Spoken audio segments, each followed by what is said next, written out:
أعوذ بالله من الشيطان الرجيم بسم الله الرحمن الرحيم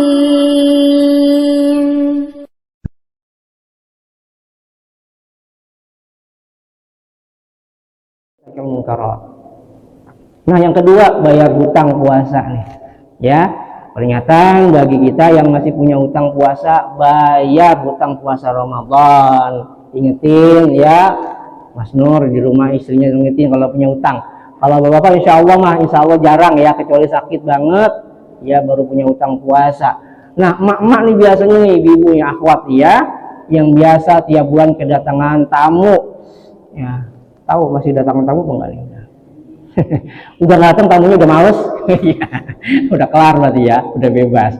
Nah, yang masih 40 50 biasanya masih datang masih kedatangan tamu. Nah nih, yang masih punya utang puasa, bayar utang puasanya. Masih ada waktu, masih sekitar ya berapa hari?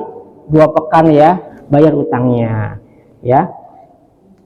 Karena dari Abu Salamah yang mendengar bahwa Aisyah radhiyallahu anha mengatakan, "Kana yakunu alayya shaumu min Ramadan, fama astati'u an aqdiya illa fi Sya'ban." Aku dahulu punya kewajiban puasa, punya utang puasa, wajar, wadon, ya, awewe, ya. Aku tidaklah bisa membayar hutang puasa kecuali pada bulan Sya'ban. Kenapa Bunda Aisyah radhiyallahu anha membayar hutang hanya sempat di bulan Sya'ban? Karena beliau sibuk mengurus Nabi, sibuk melayani Nabi. Nih, istri solehah, ya. Insya Allah. Nah, ini bayar hutang puasanya ya. Kenapa? Karena kalau kita masuk Ramadan, udah nyampe masuk Ramadan berikutnya masih punya hutang puasa, ini kena kafarat ya. Sebagian ulama mengatakan dia tetap bayar utang puasanya plus bayar kafarat 1 mud beras. Kalau punya utangnya 7 hari berarti 7 mud. Kalau banyak puasanya ya berarti tinggal ngemut. 1 mud tuh satu kepel ya, 1 kepel tangan ini ya. Kalau bayar puasanya plus bayar mud dari utang puasanya, kafaratnya ya. Tapi boleh juga diganti dengan makanan matang. Anas bin Malik ya radhiyallahu anhu itu pernah membayar juga dengan makanan matang, 1 hari 1 makanan ya. Tapi jangan cuma tempe sama sambal doang ya. Nah, yang pantas lah ya, telur ya, sama ayam, rendang gitu kan, tetelan campur ya, lengkap pokoknya ya. Nah, jadi itu kafaratnya. Makanya mumpung belum masuk Ramadan, jangan jadi orang yang lalai ya, nggak enak jadi orang lalai. Makanya bayar utang puasanya ya. Nah, ketiga, tobat. Nah, mumpung masuk Ramadan kita banyakin tobat. Bukan tobat karena menyambut Ramadan, tobat mah tiap malam ya, tiap hari kalau punya salah. Tapi ya karena kita akan menyambut Ramadan, ya kencengin lagi tobatnya ya. Emang ada di antara kita yang nggak punya dosa ya? Ada nggak sih yang nggak punya salah? Nggak ada ya. Jangan kita, Nabi aja pernah salah ya. Nabi pernah salah, abasa wa tawalla ya. Itu Nabi ditegur Allah ya. Nabi lebih mementingkan orang-orang kaya, abasa wa tawalla, Nabi melengos tuh. Nabi pernah salah, kita pernah salah, kita punya dosa. Tapi sebagai orang yang bersalah, berdosa adalah yang dia bertobat kepada Allah. Kullu ibni Adam khata'un wa khairul khata'in at-tawwabun. Setiap manusia punya salah, nggak luput dari salah dan khilaf. Apalagi zaman sekarang ya, buka pintu udah kena maksiat ya. Anak tetangga sih pakainya you can see my ketek ya. Ada nggak keluar rumah dah di dalam baik, buka HP ya sama. Tutup HP nonton TV ya kena juga ya. Nggak luput kita dari salah dan khilaf. Makanya banyakin istighfar, banyakin taubat sama Allah. Nah, terkhusus apalagi masuk Ramadan, kita kalau punya masalah sama Allah kita bertobat.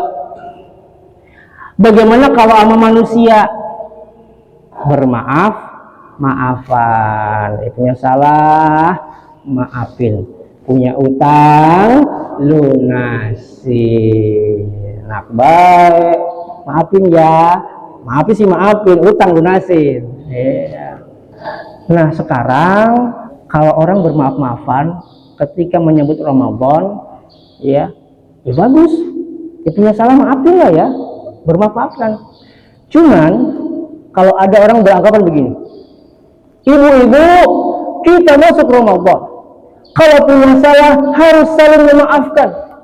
Kalau tidak saling memaafkan, maka puasanya akan tidak diterima. Kenapa? Karena ada hadis bilang begitu. Ya, pernah dengar ibu ya, mungkin ya? Pernah dengar ceramah kayak gitu ya? Ya. Ini hadisnya begini. Ya. Nabi mengaminkan doa malaikat Jibril 3 kali. Yang pertama, ya, tidak memohon maaf, ya, agar Nabi itu tidak, ya, ketika berkhutbah, ya, malaikat Jibril berbisik, wahai Rasulullah, aminkan doaku ini. Ya Allah, tolong abaikan puasa umat Muhammad sallallahu alaihi wasallam apabila sebelum masuk Ramadan dia tidak melakukan hal-hal berikut. Sebelum masuk Ramadan, ya, kalau nggak ngelakuin 3 hal ini, abaikan, jangan diterima puasanya. Ngapain? Yang pertama, tidak memohon maaf terlebih dahulu kepada kedua orang tuanya jika masih ada. Yang kedua, tidak bermaafan terlebih dahulu antara suami istri. Tuh, antara suami sama istri belum saling memaafkan, jangan diterima puasanya. Yang ketiga, tidak bermaafan terlebih dahulu dengan orang-orang sekitarnya, sama tetangganya, sama kerabatnya. Kalau masih punya salah masuk Ramadan, jangan diterima. Ini kata gini, katanya ya, katanya. Dan ini beredar di dunia maya. Nah, sekarang benarkah ini hadis? Ya, kita teliti dulu ya. Oh, katanya ini dari Ibnu Huzaimah, Ahmad dan Al-Baihaqi di dunia maya itu. Nah, sekarang kita teliti. Yang pertama, ternyata riwayat tersebut tidak ditemukan di kitab-kitab hadis. Ini yang meneliti pakar hadis, bukan saya, bukan Fauzi, tapi pakar hadis, ahlinya, emang bidangnya. Dia teliti tuh riwayat yang bilang tadi tuh, kalau belum minta maaf jangan diterima puasanya. Ternyata nggak ketemu di kitab-kitab hadis. Dicari dari kitab hadis yang A sampai yang Z, kagak ketemu. Yang pertama. Yang kedua, tidak ditemukan teks bahasa Arab. Ini yang repot. Nabi orang apa? Arab. Kalau Nabi ngomong pakai bahasa apa? Arab. Emang ada Nabi ngomong pakai bahasa apa yang beda? Nggak ada. Kalau Nabi orang Arab, pasti kalau ngomong pakai bahasa Arab. Ini jadi masalah, nggak ketemu bahasa Arabnya. Ini yang ngomong siapa? Jangan-jangan bukan Nabi Muhammad, tapi Abang Muhammad. Ini yang repot, nggak ketemu bahasa Arabnya. Yang ketiga, penulis merubah teks hadis yang asli. Emang benar hadisnya kayak gitu, Nabi mengaminkan doa malaikat Jibril, tapi bukan itu yang diaminkan. Dirubahnya jadi masalah. Nah, yang keempat, bermaaf-maafan adalah syariat Islam yang mulia. Tetapi bila meyakini bahwa ibadah puasa kita tidak diterima bila belum saling memaafkan, maka ini yang keliru. Nggak ada hubungannya antara puasa kita dengan kesalahan dengan sesama. Nggak ada hubungannya. Kalau dia puasa menahan makan sama minum, menahan dari hal yang membatalkan puasa dari subuh sampai maghrib, diterima insya Allah puasanya.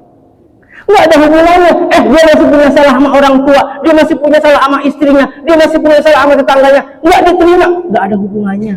Kagak jaka semua naik ojek, kagak nyambung. Ya, kalau gitu kita nggak boleh maaf-maafan. Ya salah, tetap wajib minta maaf. Tapi kalau punya salah, kagak punya salah, maafin ya bang.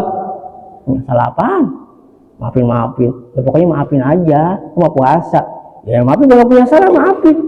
Iya. Kalau punya salah langsung Pak, Bu, minta maaf. Jangan nunggu Ramadan, jangan nunggu puasa, jangan nunggu Lebaran. Kadang kita minta maafnya nunggu Lebaran baik. Dah ke rumah orang tuanya pas Lebaran baik lah. Setahun tuh orang tua nggak ditengok sama anaknya. Ntar dah pas Ramadan puasa nangis tuh 2 ember. Siapin embernya ya, gitu kan. Oh, maafin Bapak, lama setahun gak ketemu Bapak. Makanya lo ngapain aja, gitu kan. Sama temennya ketemu mulu tiap hari. Ya, orang tuanya gak mau ditemuin. Ya, nah, orang punya salah langsung segera minta maaf, karena kita nggak tahu apakah usia kita akan sampai. Kalau kita punya salah sama Allah, insya Allah Allah ampuni, ya, insya Allah Allah maafkan. Apalagi asal dia tidak berbuat syirik sama Allah. Innallaha la yaghfiru an yushraka bihi wa yaghfiru ma duna dzalika liman yasha. Kalau kita punya salah sama Allah, Allah maha pengampun, insya Allah. Tapi jangan begitu kita main berbuat salah baik, enggak, ya. Kita tidak banyak istighfar, banyak tobat sama Allah. Tapi kalau kita punya salah sama manusia, Allah tidak akan ampuni sebelum dia minta maaf sama sesamanya. Gak bakal Allah ampuni. Bahkan orang yang mati syahid tidak diterima. Orang mati syahid nih, ya, pahalanya luar biasa, jannah, gak diterima karena dia masih punya utang mak saudaranya. Nah ini makanya selesaikan masalah hablum minan nas. Ya maaf, silakan minta maaf.